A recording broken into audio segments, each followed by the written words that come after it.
ઉત્તર ગુજરાત યુનિવર્સિટી કે જેમાં માર્કશીટ કૌભાંડ હોય કે અન્ય ગેરરીતિઓ જ્યારે સામે આવતી હોય છે ત્યારે કોંગ્રેસના ધારાસભ્ય કિરીટભાઈ પટેલ અને તેમના કાર્યકર્તાઓ વિરુદ્ધ પ્રદર્શન કરતા હોય છે અને ન્યાય માટેની માગણી કરતા હોય છે ત્યારે ફરી યુનિવર્સિટીમાં કેટલીક દારૂની બોટલો મળે છે ને આ બોટલો સામે પોલીસ કાર્યવાહી કરતી નથી ત્યારે આ કોંગ્રેસના ધારાસભ્ય અને તેમના કાર્યકર્તાઓ વિરુદ્ધ પ્રદર્શન કરવા માટે ગઈકાલે યુનિવર્સિટીમાં જાય છે ત્યારે પોલીસને લાફો ઝીકી દે છે તેવા દ્રશ્યો પણ સામે આવ્યા છે જેની આજે વાત કરવી છે।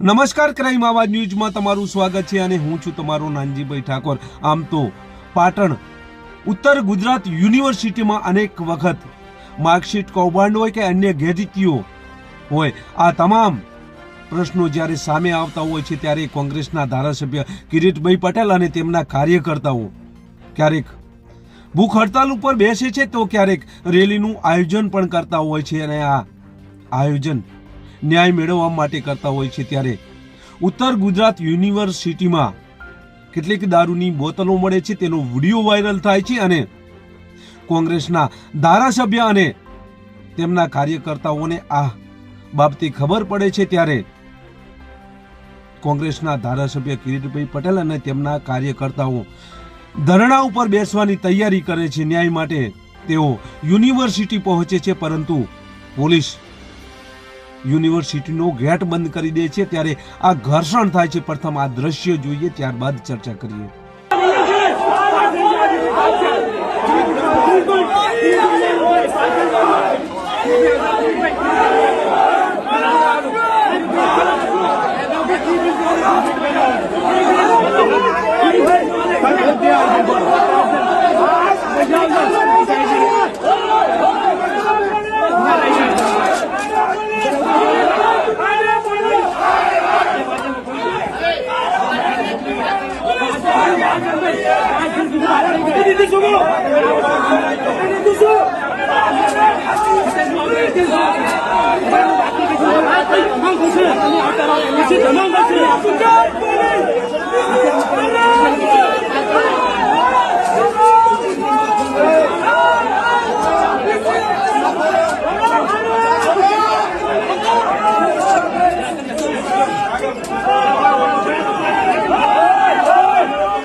આમ યુનિવર્સિટીમાંથી જે દારૂની બોટલો મળી છે તેમાં ફરિયાદ થઈ નથી એટલે કોંગ્રેસના ધારાસભ્ય કિરીટભાઈ પટેલ અને તેમના કાર્યકર્તાઓ જ્યારે ન્યાય મેળવવા માટે આ યુનિવર્સિટીમાં પહોંચે છે ત્યારે પોલીસ ગેટ બંધ કરી દે છે અને પોલીસ અને આ કાર્યકર્તાઓ વચ્ચે ઘર્ષણ થાય છે।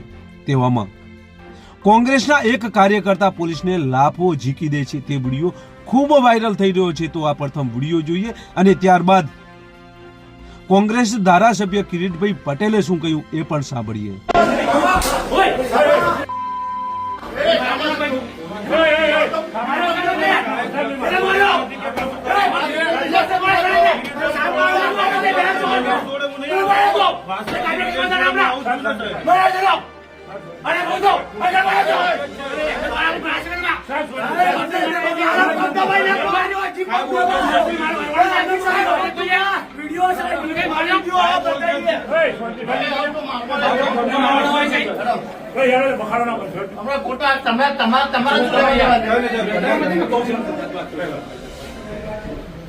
જે રીતે છેલ્લા ઘણા સમયથી યુનિવર્સિટીની અંદર લુખાગીરી ચાલી રહી છે, લોકો ખુલ્લેઆમ તલવારો અને સરી લઈ અને યુનિવર્સિટીના કુલપતિના મુખ્ય જે વહીવટી ભવન છે એની સામે આવી જતા હોય, આના લીધે વિદ્યાર્થીઓના મગજ પર ડર અને એનો માહોલ છે.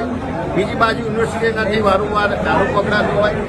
થોડા સમય પહેલા યુનિવર્સિટીની અંદર હોસ્ટેલની અંદર ખુલ્લેઆમ દારૂની પાર્ટી થતી હતી, એના વિડીયો રેકોર્ડિંગ પણ સામે આવ્યા.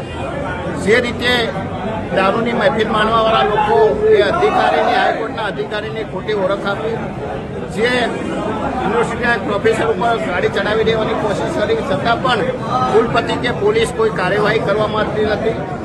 હું મીડિયાના માધ્યમથી કહેવા માંગુ છું કે જો આ કુલપતિના કે એસપીના માનીતા હોય, એમના કોઈ સગાવાલા થતા હોય તો એમના બંગલામાં અને કુલપતિના બંગલામાં જઈને દારૂની મહેફિલો કરાવે. શા માટે યુનિવર્સિટીને બદનામ કરી રહ્યા છે અને સરકાર શિક્ષણ મંત્રી પણ આ બાબતે શા માટે ચૂપ છે એ સમજાતું નથી. હેમચંદ્રાચાર્યનું નામ જે રીતે બદનામ થઈ ગયું છે, યુનિવર્સિટીનું નામ બદનામ થઈ ગયું છે, એના લીધે સમગ્ર દેશની અંદર અને ગુજરાતની અંદર યુનિવર્સિટીની સાપ એ ખરડાઈ રહી છે. એના વિદ્યાર્થીઓ એડમિશન લેવા તૈયાર નથી, ડિગ્રીની કોઈ વેલ્યુ નથી અને ફરીથી યુનિવર્સિટીની અંદર જે શિક્ષણનો માહોલ પેદા થાય, ઉત્તર ગુજરાત યુનિવર્સિટીના વિદ્યાર્થીઓને સારું શિક્ષણ મળે, એના માટે અમે આ પ્રતિક ધરણાનો કાર્યક્રમ રાખ્યો. આગામી સમયની અંદર જો આ બાબતે કોઈ કાર્યવાહી નહીં કરવામાં આવે તો સમગ્ર ઉત્તર ગુજરાતમાં તાલુકા અને જિલ્લા કક્ષાએ જઈ અને અમે આંદોલન કરી અને ઉગ્ર આંદોલન કરી અને ઉત્તર ગુજરાતના યુવાનોને, વાલીઓને સારું શિક્ષણ મળે, એમના દીકરા દીકરીઓ ઉચ્ચ શિક્ષણ સારી રીતે પ્રાપ્ત કરે એના માટે કાર્યવાહી કરી. આમ ગઈકાલે પાટણમાં કોંગ્રેસના કાર્યકર્તાઓ અને પોલીસ વચ્ચે ઘર્ષણ જોવા મળ્યું હતું. કોંગ્રેસના કાર્યકર્તાઓ, કોંગ્રેસના નેતાઓ જે યુનિવર્સિટીમાં દારૂની બોટલો મળી હતી તે વિશે, તે સંદર્ભે પોલીસ ફરિયાદ કરે, પોલીસ તપાસ કરે તેની માંગણી માટે ગયા હતા. પરંતુ ગઈકાલે પોલીસને લાફો ઝીકી દેતા પોલીસ પ્રથમ આ દારૂની મહેફિલ બાબતે, આ દારૂની બોતલ બાબતે ફરિયાદ કરે છે કે પછી આ પોલીસ કર્મીને લાફો માર્યો તે વિશે કોંગ્રેસ કાર્યકર્તાઓ વિરુદ્ધ ફરિયાદ કરે છે, તે આવનાર સમય બતાવશે. હાલ તો કોંગ્રેસના કાર્યકર્તાઓ અને પોલીસ વચ્ચે ઘર્ષણ જોવા મળી રહ્યું છે. બસ એ જ. જો તમે અમારી ચેનલમાં નવા છો અને આવા જ લેટેસ્ટ ન્યૂઝ જોવા માંગો છો તો અમારી ચેનલને અત્યારે સબસ્ક્રાઇબ કરો, જેથી આવનાર લેટેસ્ટ ન્યૂઝ તમારા સુધી પહોંચી શકે. નમસ્કાર.